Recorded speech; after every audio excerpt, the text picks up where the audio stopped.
Bonsoir à tous, très heureux de vous retrouver pour votre magazine d'actualité à la source. Au sommaire de votre journal, le diocèse de Lyon a présenté hier de nouvelles mesures pour lutter contre la pédophilie à l'issue d'une réunion à huis clos avec les prêtres du diocèse.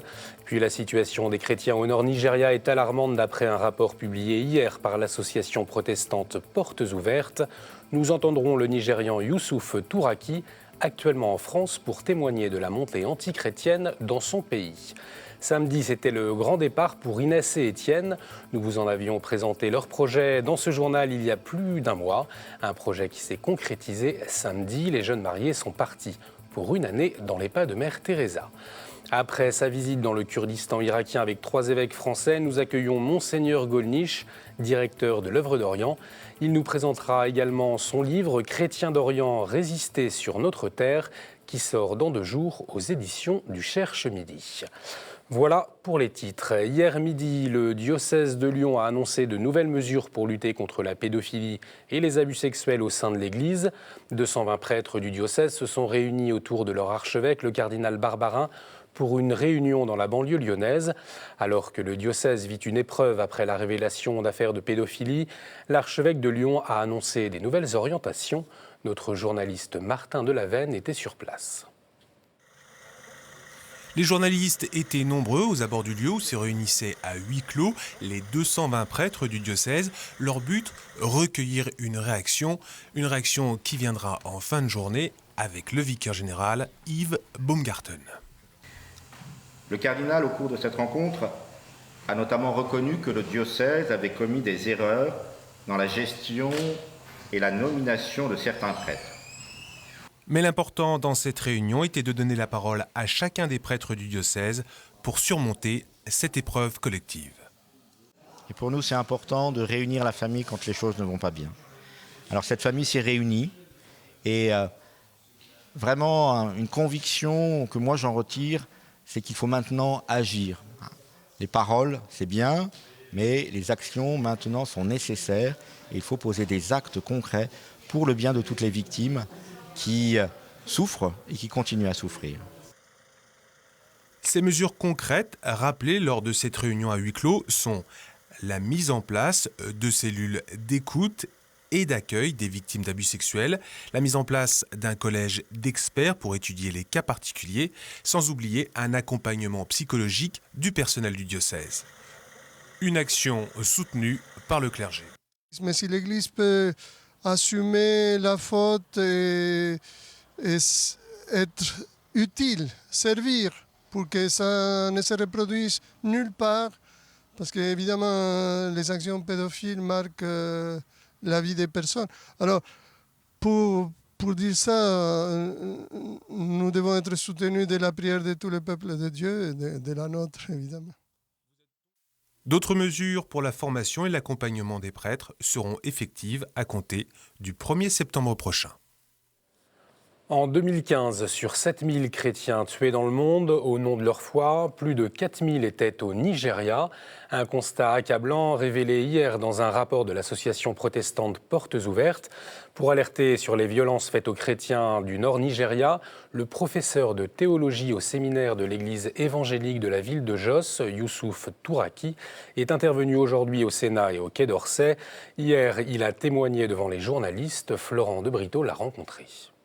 They want to create a caliphate in Nigeria.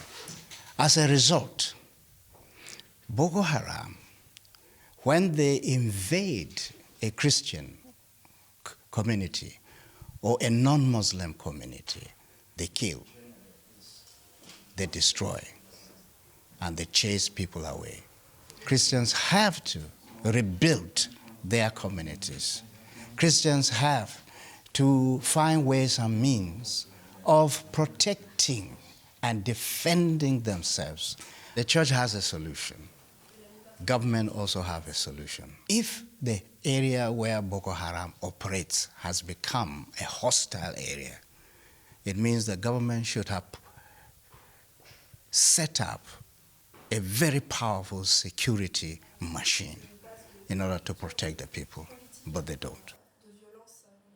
Et puis nous l'avons appris il y a quelques heures, en Irak, le clocher de l'église dominicaine Notre-Dame de l'Heure à Mossoul a été détruit par Daesh. Ce clocher avait été offert par l'impératrice Eugénie, épouse de Napoléon III.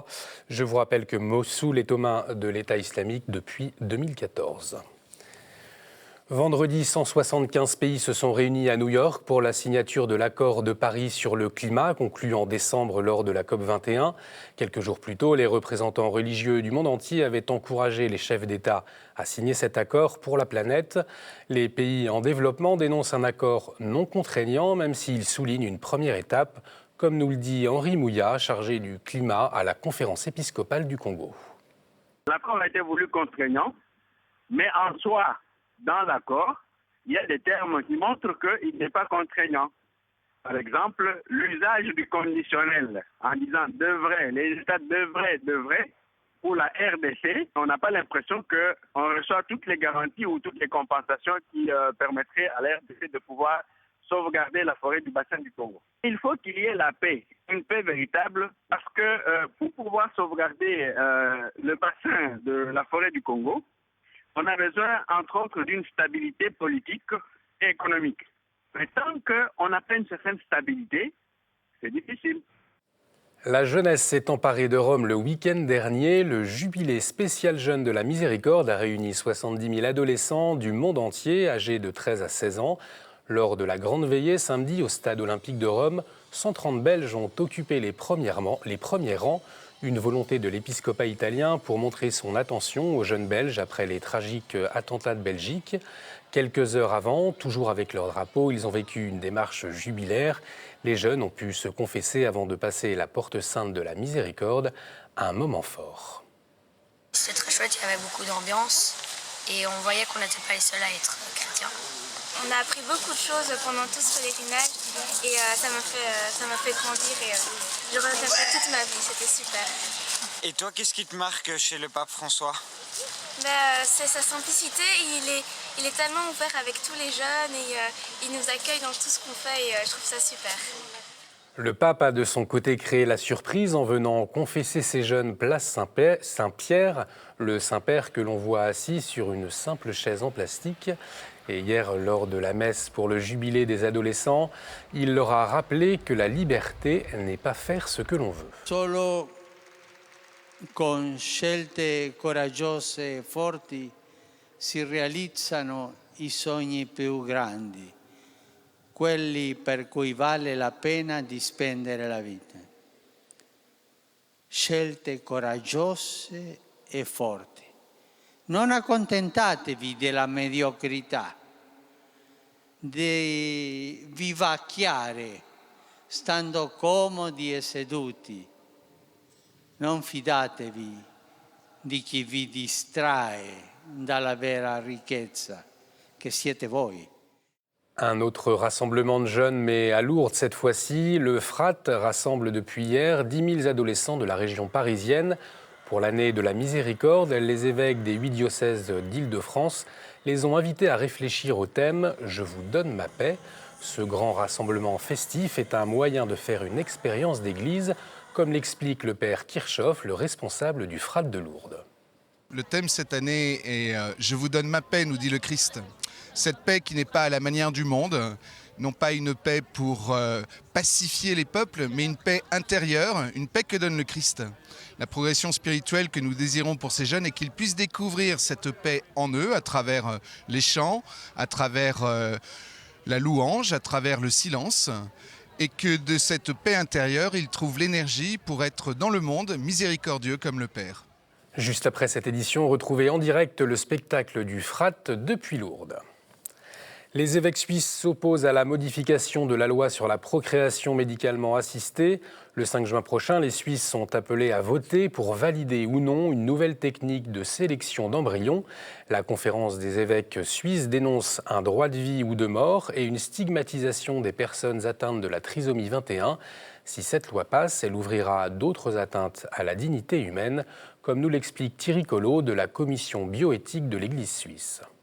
On montre par là qu'il y a un arbitraire dans cette loi, mais comme dans toute loi de ce type, arbitraire qui va qui va ouvrir ce qu'on appelle l'argument de la pente glissante, c'est-à-dire la loi semble donner un certain nombre de conditions cadres pour que le diagnostic préimplantatoire soit autorisé.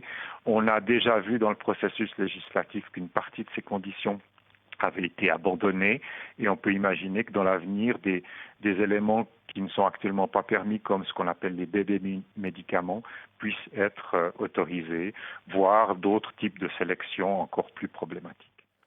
Dimanche, c'était le 101e anniversaire du génocide perpétré par l'Empire ottoman au début du XXe siècle.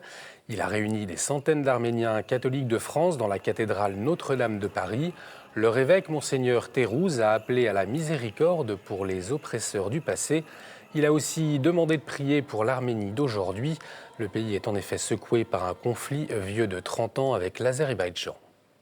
Nous avons des frères et des sœurs qui sont persécutés, qui sont visés pour être déplacés. Alors on demande pour eux aussi la paix du Seigneur. Ce n'est pas parce que le monde ne peut pas nous donner la paix. Il nous donne des armes, il nous donne des guerres et des persécutions. C'est la paix du Christ qui nous donne la paix intérieure. Pour nous, c'est un message d'amour, de miséricorde, de pardon aux Turcs, aux Kurdes qui nous ont tués, massacrés, déplacés, déracinés, pour qu'ils aient la lumière suffisante pour qu'ils sachent leurs fautes et acceptent le pardon du Christ. Je vous rappelle que le pape François se rendra en Arménie du 24 au 26 juin lors d'un voyage dans le Caucase. Souvenez-vous, il y a un mois et demi, nous vous présentions Inès et Étienne. Ils préparaient un voyage de noces original sur les pas de Mère Teresa. Un an de service et de découverte autour du monde, au plus près des missionnaires de la charité. Samedi dernier, c'était le grand départ, un moment émouvant pour les jeunes mariés et leurs proches. C'est en rassemblant famille et amis proches qu'Inès et Étienne ont décidé de prendre leur envol. Un simple au revoir pour ces jeunes mariés qui s'apprêtent à partir un an sur les pas de Mère Teresa. On a vraiment hâte d'y être, d'être au cœur de notre journée de service auprès des sœurs de Mère Teresa, au cœur de la providence, du hasard des rencontres. Mais il y a une phrase que j'aime beaucoup qui dit « Dieu ne choisit pas des gens capables, mais rend capables des gens qu'il a choisis ».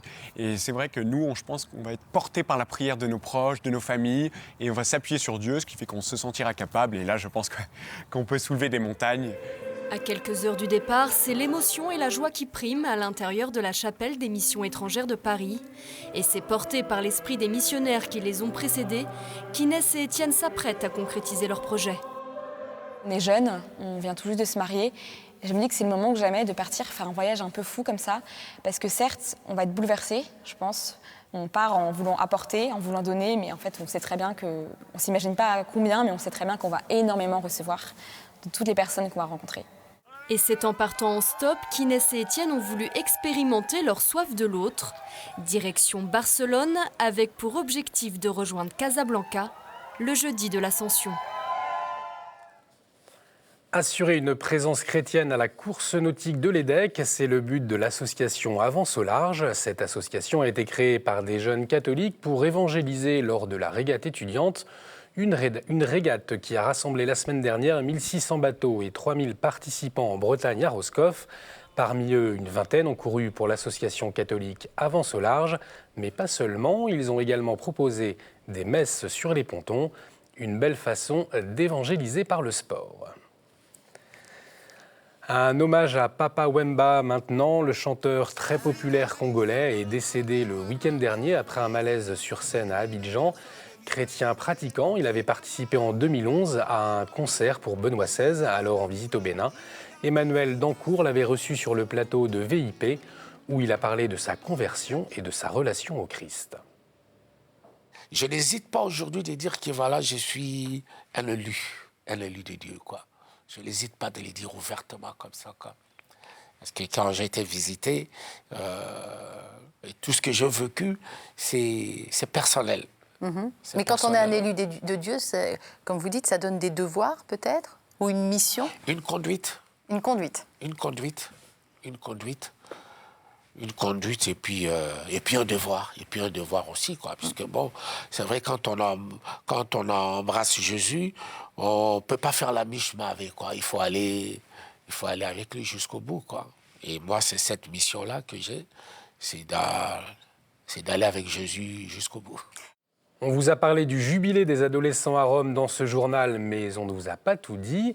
Le Saint-Père a fait 2 fois une métaphore autour des téléphones portables qui n'est pas passée inaperçue, en tout cas pas pour nos confrères d'Immédiat. C'est la chronique Vue de Rome.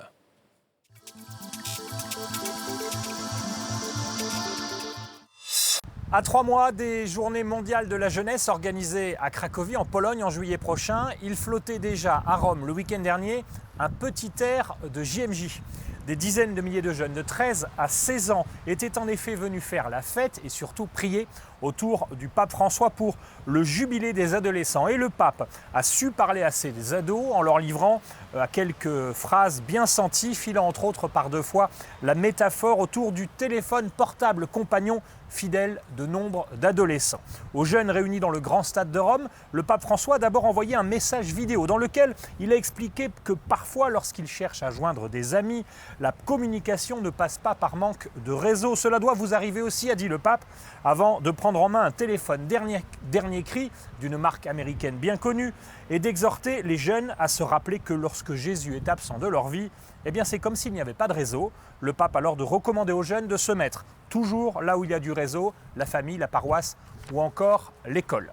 Le lendemain, il a célébré la messe place Saint-Pierre devant 100 000 personnes, en majorité là toujours des jeunes, à qui il a demandé de faire des choix courageux, des choix forts pour suivre le Christ. Là encore, une petite phrase a marqué les esprits. « Votre bonheur, a dit le pape, n'a pas de prix, il ne se commercialise pas, il n'est pas une application que l'on télécharge sur son téléphone portable. » Voilà donc un pape de 79 ans qui vit avec son temps, proposant des petites phrases technologiques, mais un pape qui par ailleurs a déjà reconnu ne rien comprendre à un ordinateur et ne pas trop savoir se servir d'une tablette tactile. Champion des petites phrases, le pape François parle aussi avec des gestes. Il a également marqué les esprits ce week-end en se rendant place Saint-Pierre le samedi au milieu de dizaines de prêtres afin de confesser les jeunes, de quoi redire une nouvelle fois l'importance du sacrement de réconciliation.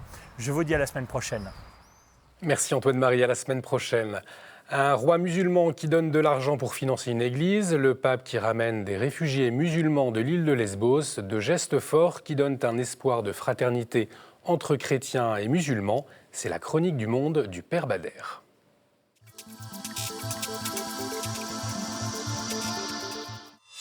Bonjour. En Jordanie, le palais royal a déclaré que Sa Majesté le roi Abdullah a pris en charge la restauration de l'église du Saint-Sépulcre à Jérusalem. Les lecteurs de la presse internationale, notamment catholiques, ont pu voir des signes d'appréciation et de gratitude envers un chef arabe et musulman qui a fait un don hautement apprécié pour restaurer l'une des églises les plus vivantes dans la conscience des chrétiens. Le monde accueille cette initiative avec admiration, tout en espérant voir d'autres chefs du Moyen-Orient s'intéresser aussi bien à la construction des églises, à leur restauration, à leur préservation qu'à leurs fidèles. Quelques jours après, dans un aéroport grec où a atterri l'avion du pape François au bord duquel il y avait des sièges libres qui ont été occupés lors du vol de retour. Pourquoi ? Parce que le pape François s'est fait accompagner de 3 familles musulmanes, de 12 personnes évacuées pour les faire abriter en Italie en coordination avec les autorités concernées. Et alors, entre le roi donateur et le pape François, qui mène des musulmans à Rome, il y a un espoir. C'est l'espoir de voir des héros qui savent comment repousser les vents de l'extrémisme et du fanatisme et œuvrer ensemble pour protéger non seulement une seule composante, mais plutôt l'humanité entière. Cette semaine, les églises de Jordanie célèbrent la fête de Pâques. Nous saisissons cette opportunité pour adresser nos vœux sincères à nos frères dans le monde entier. N'oublions pas que cette année, la fête de Pâques coïncide avec l'année de la miséricorde. Nous sommes appelés à être toujours misericordes sicut pater, miséricordieux à l'exemple de la miséricorde qui est le Seigneur lui-même. Au revoir. Merci Père, et tout de suite on reste au Moyen-Orient pour notre dossier.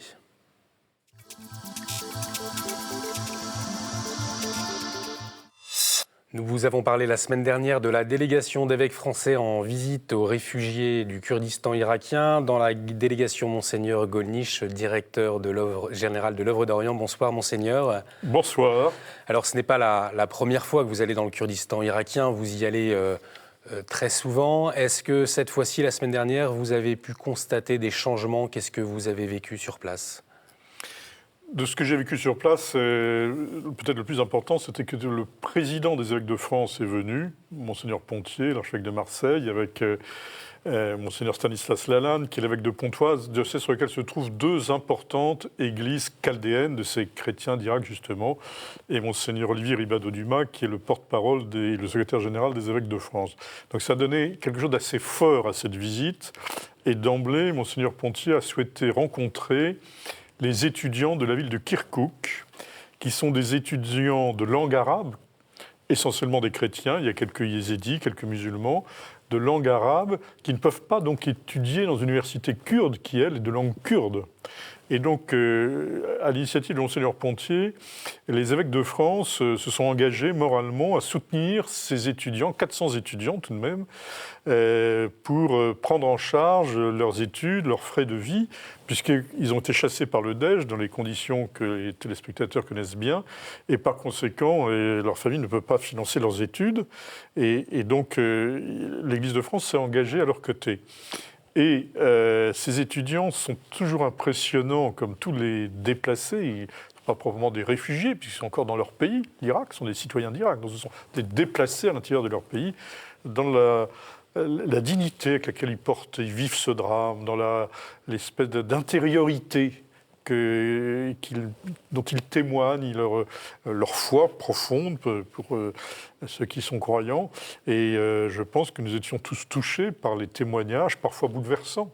Par exemple, une étudiante dont les parents ont quitté l'Irak et qui a dit à ses parents « Moi, je veux rester en Irak parce que c'est en Irak que j'ai ma mission. Elle veut faire des études de médecine. Je dois rester en Irak car là est le lieu de ma mission. » Donc, vous voyez, ces chrétiens, c'est l'avenir de l'Église en Irak. C'est aussi l'avenir de l'Irak. Et ce sont des gens qui sont des cadres, ce sont des gens de paix, ce sont des gens qui sont capables de jouer un rôle de médiation et un rôle social important. Donc, je pense qu'on était très touchés. Pour le reste, la situation des réfugiés déplacés reste très précaire, mais elle s'est un peu organisée, elle s'est un peu améliorée. Mais l'angoisse, j'allais dire, une sorte de torture de ne pas savoir où est l'avenir. Est-ce que c'est de rester au Kurdistan? Ce n'est pas très évident. Donc, tant que le Kurdistan irakien connaît aussi une crise économique au coût du pétrole, partir sur les folles routes de l'immigration. Mais enfin, toutes les semaines, il y a des gens qui se noient dans la Méditerranée, toutes les semaines. Et puis partir vers la Turquie, ça n'a rien d'évident. Ou alors rentrer chez soi. Mais nous voulons les aider à rentrer chez eux. Mais évidemment, ça suppose qu'ils soient protégés du Daesh. Ça suppose donc une neutralisation du Daesh, laquelle nous appelons depuis longtemps. Et que dans les zones qu'on appelle la plaine de Ninive, qui sont les zones de peuplement chrétien, dans la ville de Mossoul, rien n'a bougé encore. Rien n'a bougé. Donc il ne suffit pas d'aller vous prendre les bonnes paroles en disant ça va venir. On se doute bien que ça va venir. On ne va pas laisser Mossoul, une ville de 2 millions d'habitants, aux mains du Daesh indéfiniment. Mais si ça ne bouge pas concrètement, ce sont des paroles comme le chantaient d'autres. Dalila, alors pourquoi, selon vous, ça ne bouge pas, justement ? Ça ne bouge pas parce que c'est très difficile de mettre d'abord des Occidentaux sur le terrain.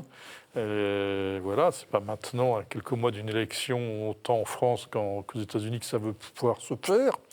Deuxièmement, il faut une coordination entre l'armée irakienne qui a été totalement désorganisée, puisque quand les Américains sont entrés en Irak, ils ont pratiquement démoli l'armée irakienne. Tous les cadres ont été chassés de cette armée. Donc il faut la reconstituer, ça ne se fait pas si facilement. Et puis les Peshmerga sont peu habitués à des combats dans une plaine. Ce sont des montagnards. Ils ont pu arrêter Saddam Hussein dans les montagnes, mais le combat en plaine est évidemment particulièrement difficile. Et puis, ça ne bouge pas non plus parce que la frontière avec la Turquie en Syrie reste ouverte. Que donc c'est le lieu de tous les trafics de djihadistes, de munitions, d'armes, d'achat du pétrole et du coton au Daesh qui lui donne des ressources considérables. Et par conséquent, tant que cette frontière ne sera pas régulée, régulé, ne sera pas maîtrisé, ne sera pas fermé à ces trafics, ce sera très difficile de progresser. Mais encore une fois, si rien ne se bouge, les gens vont partir. Les chrétiens, les yézidis, tous les autres. Ça va être un drame humanitaire. Il faut que les choses bougent dans les semaines qui viennent. Justement, vous publiez un livre le 28 avril, « Chrétiens d'Orient, résister sur notre terre ». On voit la couverture à l'écran. Pourquoi avoir choisi ce titre ? Parce que je vois beaucoup d'ouvrages remarquables et parfois faits par des experts beaucoup plus compétents que je ne le suis. Mais c'est toujours le thème, l'exode inexorable, la longue disparition, voilà, c'est des chrétiens d'Orient. Alors bien sûr, nous sommes très concentrés sur ceux qui partent, parce qu'en plus, ça nous touche assez directement. Mais il y en a aussi qui restent. Et il y en a qui veulent rester. C'est-à-dire, ceux qui nous disent qu'ils ont envie de partir, c'est vrai, ils le disent, mais ils disent cela parce qu'ils ne pensent pas qu'ils pourront retourner chez eux. Mais leur vrai désir, c'est de retourner chez eux. Et par conséquent, il faut trouver une parole, trouver des pistes pour les aider à rester, à rentrer chez eux, mais ça ne peut pas se faire si le Daesh est à 2 kilomètres. Par conséquent, il faut qu'ils puissent rentrer chez eux dans des zones de dignité, dans des attitudes, des conditions de dignité, de sécurité, de pouvoir avoir des ressources pour vivre et un avenir assuré. La chose est possible. La chose est possible parce que beaucoup de musulmans veulent devoir disparaître le Daesh. C'est les musulmans en plus grand nombre de victimes du Daesh. Sauf que la minorité chrétienne, évidemment, comme elle est petite, chaque démolition d'une église, comme on l'a dit tout à l'heure pour Mossoul, ou chaque exécution de chrétiens, la fragilise considérablement puisqu'elle est petite. Et donc il faut absolument que les autorités locales musulmanes, mais aussi la conscience internationale, leur permettent de retourner sur leur terre dans les conditions voulues. Il y a donc des choses à mettre en place. Je parlais de la frontière avec la Turquie. Il y a des conditions politiques, il y a des conditions militaires qui ne sont pas de mon ressort. Moi, je ne veux la mort de personne. Je ne veux pas la guerre avec les sunnites. C'est pas cela qu'il faut. Au contraire, il faut proposer un projet politique aux sunnites et les aider à finalement à se retourner contre le Daesh, dont ils sont les principales victimes aujourd'hui. Voilà. Et je crois qu'on a besoin de paroles d'espérance pour leur maintien sur place. C'est pour ça que j'ai voulu écrire ce livre. Peut-être une autre chose, si vous me le permettez. J'avais besoin de me dire à moi-même où il y avait quelque chose de sacerdotal dans ce que je faisais. Le cardinal archevêque de Paris, M. 23, m'a demandé d'être directeur de l'œuvre d'Orient. Les administrateurs de l'œuvre l'ont bien voulu aussi.